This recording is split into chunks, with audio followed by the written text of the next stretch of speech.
I want to start this video off by, first of all, saying that I filmed this 5 times now, and second of all, giving a huge trigger warning, because I'm going to be talking about sexual assault, child molestation, incest, and PTSD in detail in this video. So if you are triggered by any of those things, please, please, please, please either do not watch this video or prepare yourself for it.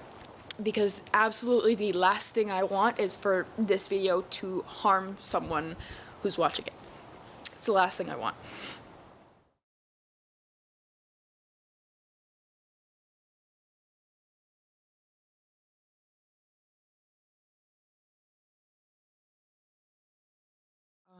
Please forgive the fact that I look a little bit of a mess right now. I'm homesick, I'm editing this video, and as I was editing I realized I didn't make this point anywhere in the video, and I should have, so I wanted to just kind of pop this in there, to say that people with PTSD are normal people. We don't need to be babied or coddled or anything because we have PTSD unless we ask to be. You know, we're normal people. We still enjoy doing things and living normal lives and everything like that. And people such as myself with sexual assault related PTSD can still enjoy sexual situations, what have you. Basically my point is we don't need to be treated differently unless we ask to be. So yeah, I just wanted to make a definite point to say that people with PTSD and other mental illnesses are normal people. So yeah, thank you for coming to educate yourself, coming to watch this video. That's it. So, I have PTSD. Most of the people in my life know this, but if you are not in my life, or if you are and you didn't know this, now you do, I have PTSD. It stems from a long, long history with sexual assault. And I'm going to give a very brief and basic overview of my history with sexual assault because I don't want this video to be about sexual assault. I will make a separate video on it. I want this video just to be focusing on PTSD. So, when I was about 6, I think, my cousin started molesting me. That lasted until I was about 12 or 13. Then, when I was 13, there was a boy in my algebra class who started assaulting me in class. After that, I got to high school, starting freshman year through sophomore and a little bit into junior year, I dealt with a guy in my theater department who assaulted me. So basically, my history with sexual assault lasted from when I was 6 to when I was about 16. So, let me give you a brief umbrella definition of PTSD. PTSD is when a person has gone through a very traumatic life event that has left a permanent impact on their psyche. And this permanent impact, I guess, creates flashbacks. And these flashbacks are kind of like panic attacks. I'll get more into what flashbacks are, but they are triggered by specific things related to your trauma. That wasn't a very eloquent definition, I'm sorry, but if I didn't define it well enough, please look it up, educate yourself, otherwise if I don't do a good enough job in this video, because I think it's very important. Also, as I said, that is an umbrella definition for PTSD in general. Let me give you a definition of my PTSD. My PTSD, as I said, stems from sexual assault. So, when I am in sexual situations, or when sexual topics are brought up with me, or topics of assault, or rape, or anything of that nature, and sometimes even just topics of family, can trigger my flashbacks. So, I have yet to figure out how to deal with specific flashbacks, so I cannot, unfortunately, be of much help to people who are looking for advice on how to deal with flashbacks. But for those of you who do not now have PTSD and do not really understand what a flashback is, because I know a lot of people don't, understand what a flashback is, because all you see is like the flashbacks that army vets have in movies, and that's not always realistic. So let me try to do my best to explain what a flashback is like for me. Let's say someone around me mentions sexual assault. That can trigger my PTSD and send me into what is called a flashback. Basically, what happens for me is immediately my brain shuts off to everything around me. I don't really hear anyone around me anymore. I can't focus on anything in the real world. I can't think about anything else. I'm no longer present in the real world. And I'm completely in my head. And what's going on in my head is a replay of an assault that happened to me over and over and over again. And I can feel it, like I can physically feel it, I can hear it, I can kind of like see it. It's like I'm back there. And this can last for hours. So yeah, that's what a trigger is like for me. Obviously it's different for different people. So I don't want anyone to watch this video and hear what I'm saying and think, okay, that's what PTSD is for everyone. People probably have very similar PTSD to me, because obviously it's similar for everyone, but it's not the exact same for everyone. And I'm sorry if I'm a little bit shaky, and I'm not doing a very good job at talking, because I'm trying my best, but talking about it is still a little bit hard for me. Like, I've gotten to a place where I'm comfortable talking about it, but it's still a little bit hard because it's fresh, because like I said, I just finished dealing with this like last year. But I do want to emphasize how important talking about it is.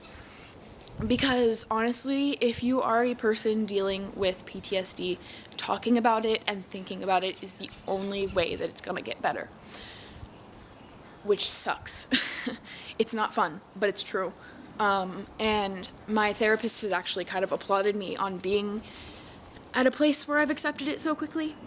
And she basically said the same thing I'm saying, you know, the only way it's ever gonna start getting better is when you accept the fact that it's happening. And when you accept the fact that something happened to you, and when you accept the fact that you're gonna have to deal with it, that's when it starts getting better. So, I would also like to emphasize that I'm not saying that if something has happened to you, you have to tell someone. Because I know, especially right now, with so many survivors of sexual assault coming out and speaking about what happened to them, so many times I see people saying, why didn't they just tell someone? Why didn't they say something and it would have stopped? It's not that easy, and I know that. And for those of you who haven't been through anything, I know it doesn't make sense. And of course in your head you're thinking, well, why don't you just tell someone? It would stop if you tell someone. And I can't explain to you why it's not that easy, except for that it's scary, you know? So if you are going through something, I'm not saying that you have to tell someone. If you're ready to, please tell someone. But if you're not ready and you don't want to and you're scared, that's okay. So when I say talking about it makes it better, I don't even necessarily mean talking about it with someone else. Even just talking about it with yourself, just thinking about it and having a conversation with yourself in your head about, okay, this is what happened to me, this is what I'm dealing with, I need to be aware of this, or writing it down, or anything of that nature, that's the first step to it getting better. So please, please, please, anyone who's going through anything, anyone who has PTSD, just try to think about it and talk about it and become comfortable with being okay with it. And I also, the last thing I want to talk about is trigger warnings. Because trigger warnings are so important. That's why I included one at the beginning of this video. Because, as I said, even the slightest triggers can mess you up for hours. So, like, letting someone know that you're about to talk about something intense and potentially triggering is very, very important and can help a lot of people, because even one mention of sex sometimes can set me off for a whole day. And, like, let me give you a good example of a trigger warning versus a bad one. Say you're making a post on Instagram about sexual assault, and you put in the caption, trigger warning, sexual assault. That's not enough. And I understand why people would think it is, because, hey, I'm letting you know. But the thing is, you're going to see that post before you see the caption. So the caption is kind of meaningless. Here's how to properly make a trigger warning with something, for example, like an Instagram post. So you can post multiple pictures at a time on Instagram, right? So make the first picture you post in the set like just a text picture that says trigger warning for this, this, and this. Then when you swipe, you see the post, so that the first thing they see is not the triggering thing, and then they're told. And I know that's a very specific example, but it's something that I've been thinking about, and that's actually specifically the thing that made me want to make this video, because a lot of times I see posts on Instagram where it's like, they just say it in the caption, and it's like, well, saw the picture already, it's a little too late. But also, like, real life trigger warnings are important too. Like, if you're about to talk about something that you know could be triggering to someone, like, okay, if you know someone who has PTSD and has been through things, like, be careful about what you talk about around them, I guess is what I'm saying. 'Cause, like, a big part of the reason I left my theater department, is because people would talk so nonchalantly about my abuser all the time, even though they knew what I had been through, because everyone knew. But people would just talk about him all the time, which sucked.